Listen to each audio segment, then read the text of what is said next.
Bikaner technical university एक नई university है, 2018 में बनी। और राजस्थान के आधे से ज्यादा, राजस्थान 67% राजस्थान, जहाँ के जितने भी एफिलिएटेड कॉलेजेस है जो एआईसीटी के डोमेन में आते हैं, वो बीटीयू से उसको एफिलिएट किया गया। और अप्रैल में पहली बार मैंने एज वाइस चांसलर ज्वाइन किया, और पहला ही बैच जो हमको मिला जो अगस्त 2018 में मिला। इस बैच को शुरू होने से पहले मेरे पास इतनी यूएचवी के बारे में जानकारी थी कि ये बहुत महत्वपूर्ण कोर्स है और ये विद्यार्थी को जाना चाहिए। इतनी जानकारी मेरे पास थी। एक दो जगह वर्कशॉप में जाना हुआ और सेमिनार कॉन्फ्रेंसेस में जाना हुआ, तो इतनी जानकारी थी कि ये बहुत महत्वपूर्ण कोर्स है, इसको लागू होना चाहिए।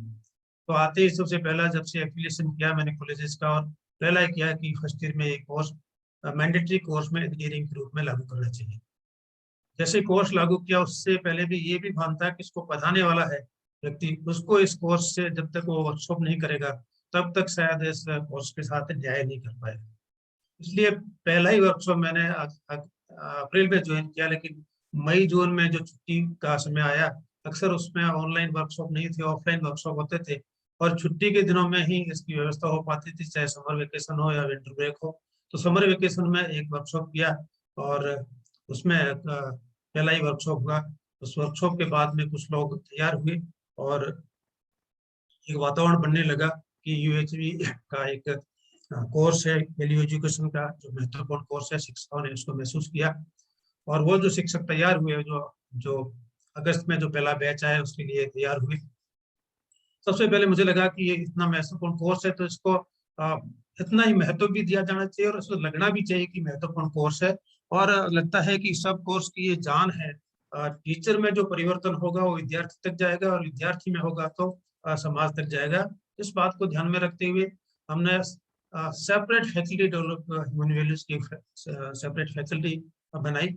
उसमें डीन का पोजीशन बनाई, डीन अपॉइंट किया। और जो हमारे पास आदेश ज्यादा राजस्थान था, उसमें 5 जगह नोडल सेंटर बनाए, और हर नोडल सेंटर के अंदर जो कॉलेजेस आते थे वहाँ वैल्यू एजुकेशन सेल बनाया, और नोडल सेंटर सारी उस एक्टिविटीज को कोऑर्डिनेट करता था, और फिर फाइनली यूनिवर्सिटी का जो डीन होता है उस कोऑर्डिनेट को देखता था, उसके साथ एसोसिएट डीन बनाए। यानी पूरा एक स्ट्रक्चर पहले ही साल तैयार किया कि ये 2018 में कि इसको एक्टिविटी को आगे कैसे ले जाया जा सकता है। और जैसे जैसे हम आगे बढ़े तो अगले साल 19 में मुझे मौका मिला कि ये, चूंकि इंजीनियरिंग में तो कोर्स लागू हो गया, लेकिन और भी जो कोर्सेज है, MBA, MCA, BR, P design, जितने भी कोर्सेज, इवन एमटेक जो इस यूनिवर्सिटी के अंडर में आते हैं, उन सब के सिलेबस स्कीम में इसको एक मैंडेटरी कोर्स के रूप में लागू किया। और धीरे धीरे ये महसूस हुआ कि क्योंकि वहाँ ज्यादातर विद्यार्थी हिंदी स्पीकिंग एरिया के हैं, हिंदी बोलने वाले हैं, और ये बात जो है वो दिमाग से दिल तक जानी चाहिए और दिल से उसके व्यवहार तक जानी चाहिए। इसलिए ये हिंदी में होगा तो ज्यादा बेहतर होगा, ज्यादा बच्चे उससे कनेक्ट हो पाएंगे। इसलिए एक काउंसिल के थ्रू ये रेजोल्यूशन पास किया कि बच्चा अगर चाहे तो इसको हिंदी में लिख सकता है और बोल सकता है, बात और समझ सकता है। इसी तरह से उसको थोड़े से समय में हमें 18-19 2 साल ऐसे मिले, जिसमें उसके बाद तो लॉकडाउन हो गया। उसमें हमने 7 वर्कशॉप, 8 दिन के जो ऑफलाइन वर्कशॉप होते हैं वो वर्कशॉप कराए अलग अलग रीजन में। और इस तरह से कोई लगभग 850 के आसपास फैकल्टी को तैयार किया पूरी यूनिवर्सिटी के लिए, क्योंकि एफिलिएटिंग यूनिवर्सिटी थी, आधे से ज्यादा राजस्थान को कवर करती थी। उन फैकल्टी की रेगुलर वीकली मीटिंग करते थे, और उन वीकली मीटिंग से धीरे धीरे रिफ्रेशर कोर्सेज के बारे में बात हुई, रिफ्रेशर कोर्सेज कराए, और एक बड़ा फैकल्टी नंबर लगभग 30 से 35 फैकल्टी से तैयार हुए, जो ये इच्छा रखते थे कि हम भी एक रिसोर्स पर्सन के रूप में आगे जाके काम करेंगे। फिर धीरे धीरे ये महसूस किया गया कि फैकल्टी ने महसूस किया कि जब तक आप हमारे प्रिंसिपल को ये बात नहीं कहोगे, उनको ये बात नहीं समझाओगे, या जो कॉलेज को ओनर्स है उनको ये बात समझ में नहीं आएगी, तब तक ये कार्य उतना तेजी से नहीं हो सकता। इसलिए हमने 3 दिन का ऑफलाइन वर्कशॉप प्रिंसिपल्स, डायरेक्टर्स और डीन्स थे उनका कराया। और उस 3 दिन के वर्कशॉप के बाद में बहुत इस काम ने गति पकड़ी, क्योंकि ऐसा महसूस करते हैं कि जैसे एआईसीटी में ऑनरेबल चेयरमैन सर और उनकी टीम को जब बात समझ में आई, महसूस किया कि यूएसपी बहुत महत्वपूर्ण है, तो एआईसीटी के माध्यम से इतना आगे बढ़ा है, ऐसी और एपेक्स बैठी शायद उस लेवल पे इतना आगे नहीं ले पाई है। इसी तरह से जब वाइस चांसलर को समझ में आता है तो अपने संस्थान में ज्यादा अच्छी तरह से लागू कर सकता है। तो इसी तरह से जब किसी प्राइवेट इंस्टीट्यूट में उसके डायरेक्टर, प्रिंसिपल और ओनर्स को समझ में आता है तो अच्छी तरह से हो सकता है। तो जब से प्रिंसिपल का 3 दिन का वर्कशॉप कराया उसके बाद चीजें और आसान हो गई। और मेरा जो अपना कॉन्स्टिट्यूएंट कॉलेज था बीटीयू के अंडर में, मुझे लगा कि हर फैकल्टी चाहे वो इस कोर्स को पढ़ाता हो चाहे नहीं पढ़ाता हो, इस कोर्स से तो उसको निकलना ही चाहिए। तभी वो बच्चों के साथ कनेक्ट हो पाएगा, बच्चों की समस्या को समझ पाएगा और अपने व्यवहार से बच्चों को ये प्रभावित कर पाएगा कि कोर्स के अलावा भी इसको जीवन में बहुत सीखना है, जिसकी उसकी जरूरत है, और वो इस माध्यम से सीख पाएगा। तो 99% फैकल्टी कॉन्स्टेंट कॉलेज की इसको इसके थ्रू यूएचवी के कोर्सेज में निकले। और पूरी मैं यूनिवर्सिटी को देखूं जो आधे से ज्यादा रास्तों को कवर करिए, तो 35 से 40% टीचर जो है उन्होंने यूएचवी का कोर्स किया। उद्देश्य ये था कि जैसे हमको मेंटर तैयार करना है 1:20 के रेस्पेक्ट, तो मुझे लगा कि जो मेंटर है वो यूएचवी के जब तक कोर्स से नहीं निकलेगा तब तक वो ये जो स्टूडेंट इंडक्शन प्रोग्राम है उसके जो 9 मॉड्यूल है, उन मॉड्यूल की जो जान है, जो आत्मा है, वो यूएचवी है। जब तक यूएचवी का एक कोर्स किया हुआ नहीं होगा तो बाकी 8 के साथ भी न्याय नहीं कर पाएगा। इसलिए हमने तो 2019 में और उसके बाद में भी जब एआईसी ने और मॉड्यूल के लिए भी जब ट्रेनिंग के लिए टीचर्स के आने के लिए कहा तो हमने उन्हीं टीचर्स को भेजा। हमारे यहाँ से बहुत अच्छा पार्टिसिपेशन हुआ बीटीयू की तरफ से, और उन्हीं फैकल्टी को भेजा जिनने यूएचवी का कोर्स किया हुआ, ताकि उसका जो भाव है बच्चों के साथ जुड़ने का और करने का, उसमें एक बहुत बड़ा बदलाव यूएचवी को कोर्स के बाद में आता है, और उसको देखा गया था। बहुत थोड़े समय के करने के बाद 2020 में, जैसा आपको पता है कि 22 मार्च को लॉकडाउन लग गया, और लॉकडाउन के बाद में उस समय तक तो सारी गतिविधियां बंद सी रही। लेकिन हमारे जो फैकल्टी मेंबर्स थे उनके मन में था कि क्योंकि लॉकडाउन में हमने एआईसीटी के माध्यम से यूएचवी के ऑनलाइन कोर्सेज करने शुरू कर दिए, तो उनको लगा कि क्यों नहीं हम विद्यार्थियों के लिए भी ऑनलाइन कोर्स करें।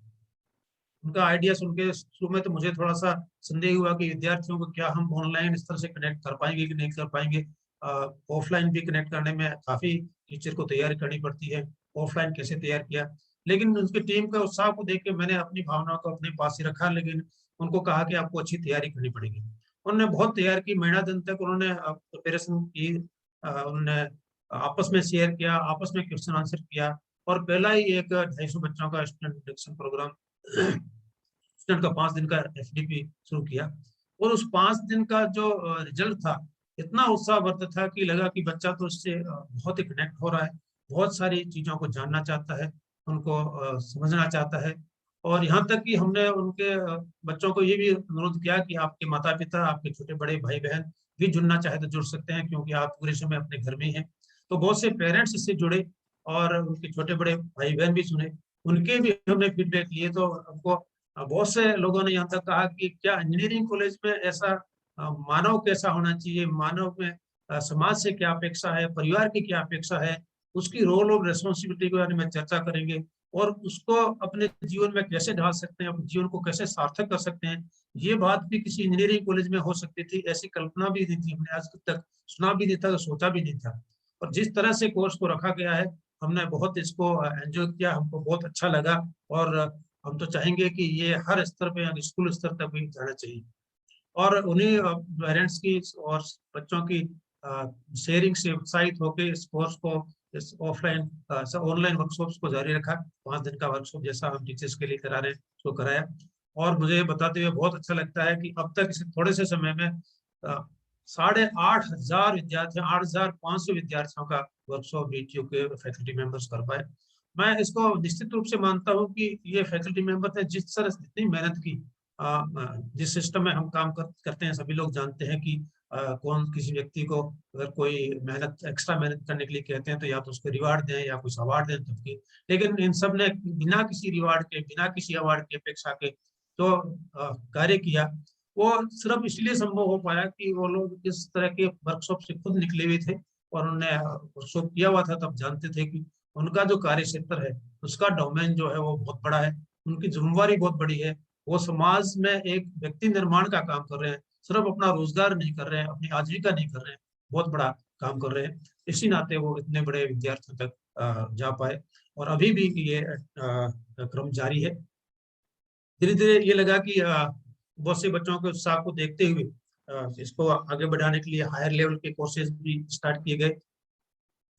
अब और इस तरह से कॉलेज को मोटिवेट करने के लिए एक और विचार हमारे मन में आया कि कॉलेजेस को और उसको और कैसे मोटिवेट कर सकते हैं ताकि वो, क्योंकि ऑफलाइन का कोर्स कराना भी अपने आप में एक बड़ा काम है, उसमें एनर्जी भी लगती है और बहुत समय भी लगता है। तो कॉलेज को मोटिवेट करने के लिए हमने एक और तरीका निकाला। हम अपने लेवल पे कॉलेज की एक रैंकिंग और ग्रेडिंग करते थे। उनके जो भी AICTE के पैरामीटर्स है उसके आधार पे उसकी फैकल्टी कितनी है, स्टूडेंट की रेशियो फैकल्टी में, फैकल्टी का रेशियो क्या है, उसके साथ और फैसिलिटीज क्या है, और एक्स्ट्रा करिकुलर एक्टिविटीज क्या होती है, स्टूडेंट का प्लेसमेंट कैसा है, कितने बच्चे एडमिट होते हैं, कितने पास होते हैं, कितने फर्स्ट डिवीजन आते हैं, कितना बच्चों को अच्छा प्लेसमेंट मिलता है, टीचर कितने कॉन्फ्रेंसेस में जाते हैं, कितने पेपर पब्लिश करते हैं। इस तरह से कोई 18 पैरामीटर के आधार पे कॉलेज की रैंकिंग और ग्रेडिंग करते थे एवरी ईयर। और उस रैंकिंग ग्रेडिंग को उसकी वेबसाइट पे लगा दे ताकि समाज को पता लगे कि कौन सा कॉलेज हमारी रैंकिंग में कहाँ फिट होता है, और उसको ABCD ग्रेड देके और उस तरह से उनको प्रमोट कर देते हैं कि जो A ग्रेड में आएगा उसको 5 साल का एफिलिएशन, B ग्रेड में आएगा उसको 3 साल का एफिलिएशन, और C ग्रेड में आएगा उसको एवरी ईयर एफिलिएशन। तो ये एक बहुत अच्छा एक प्रोसेस हमने डेवलप कर लिया था और वेल एस्टेब्लिश था, सबका उसमें अच्छी भागीदारी थी, किसी तरह का कोई डिस्प्यूट नहीं था। उनको लगा कि ऐसा ह्यूमन वैल्यूज के भी उसमें कुछ मार्क्स आते हैं, तो हमने ह्यूमन वैल्यू के जो कोर्स करवाएगा तो कितनी फैकल्टीज ने कोर्स किया, कितनी फैकल्टी ने रिफ्रेशर कोर्सेज किया है, उसके भी उसमें मार्क्स रखे। इससे और मोटिवेशन हुआ और इस काम को और आगे गति मिली। इस तरह से हमको लगा कि जो बच्चे इंटरेस्टेड है उनको कुछ हायर लेवल के कोर्सेज भी इंट्रोड्यूस करने चाहिए। तो 5th सेमेस्टर, 6th और 7th सेमेस्टर में कुछ हायर लेवल के हमने कोर्सेज इंट्रोड्यूस किए। अब शुरू शुरू में तो हमको लगता था कि शायद बच्चे लेंगे या नहीं लेंगे, लेकिन मुझे जानकर बहुत अच्छा लगा कि सभी कोर्सेज में बच्चों ने ऑप्ट किया और उन्होंने अच्छी इसमें भागीदारी दिखाई। जो हायर लेवल के कोर्सेज थे 5th सेमेस्टर, 6th सेमेस्टर और 7th सेमेस्टर में। स्टूडेंट इंडक्शन के प्रोग्राम के बारे में थोड़ी सी बात जो करेंगे आगे की, मुझे लगता है कि हमारे जो फैकल्टी मेंबर है समझ करेंगे। लेकिन मैं इसके आउटकम के रूप में देखूं कि इतने बच्चों का जैसा वर्कशॉप कराया और जो पेरेंट्स का हमसे रिक्वेस्ट आया कि इस बात को तो आप जारी रखें, और एक हमारे फैकल्टी मेंबर जो घर से इसको ऑपरेट करते हैं उसकी माता जी ने इसको अटेंड किया और उसकी माता जी ने बताया, मुझे लगता था कि मेरा बेटा कॉलेज में पढ़ाता है, कैसा पढ़ाता है, क्या करता है मुझे पता नहीं, लेकिन जैसे मैंने देखा कि जिस तरह से इस कोर्स को करवाने में लगा हुआ, मुझे लग रहा है कि मेरा बेटा बहुत ही अच्छा काम कर रहा है। मुझे बहुत खुशी है इस बात की, मैं अपने आप को धन्य मानती हूँ। फिर हमको लगा कि बच्चों ने जब इसको सीखा है तो उनकी बहुत सारी जिज्ञासाएं हुई होगी। जिज्ञासा समाधान के लिए अलग से उसको वर्कशॉप का आयोजन किया। और जो नए बच्चे आए हैं उसमें 21 दिन का जो ये SIP प्रोग्राम है, इस SIP प्रोग्राम के साथ साथ कुछ जब ऑनलाइन का सिस्टम था 2020 में, उस समय हमने नए बच्चों के लिए भी इस 5 दिन का वर्कशॉप कराया। सबसे महत्वपूर्ण है कि सब लोगों को कनेक्ट रखने के लिए हमने जोन वाइज मीटिंग कराते थे हर वीक, और उस मीटिंग के आउटकम से ही, और ये भी अच्छी बात है कि उस मीटिंग में फर्स्ट में कोई न कोई रिसोर्स पर्सन, जो हमारी सेंट्रल टीम है जो ये सारा ऑर्गेनाइज यहाँ कर रही है, सेंट्रल टीम से कोई न कोई व्यक्ति रहता था और इस पूरे विषय को समझने के लिए जहां जहां भी दुविधा थी उससे क्वेश्चन आंसर होते थे, पूरा 1 घंटा चलता था। इस तरह से बहुत ही अच्छा माहौल बना। अगर मैं इसके आउटकम को देखूं तो बहुत ही महत्वपूर्ण जो विषय मुझे लगता है कि आपस में जो संबंध के रूप में जो भी डिस्प्यूट थे वो बहुत ही रिजोल्व हुए और आपसी सद्भाव बना। कभी कभी तो हम देखते हैं कि आपस में कमेटी में एक व्यक्ति को रखा और दूसरे को रखता है तो ये बोल देता था कि इस व्यक्ति के साथ मैं काम नहीं करूंगा। ऐसा भी दृश्य देखने को मिलता है। मुझे एक छोटा सा एग्जाम्पल ध्यान में आता है, मैं आपको बताना चाहूंगा कि एक हमारे फैकल्टी मेंबर बीकानेर से जयपुर के पास किसी यूनिवर्सिटी में किसी सेमिनार में जाना चाह रहे थे। मुझे पता था यूनिवर्सिटी जयपुर शहर से 40 किलोमीटर दूर है, और मैंने उनको अलाउ किया, जो भी नियमानुसार TAD मिलना जा सकते थे।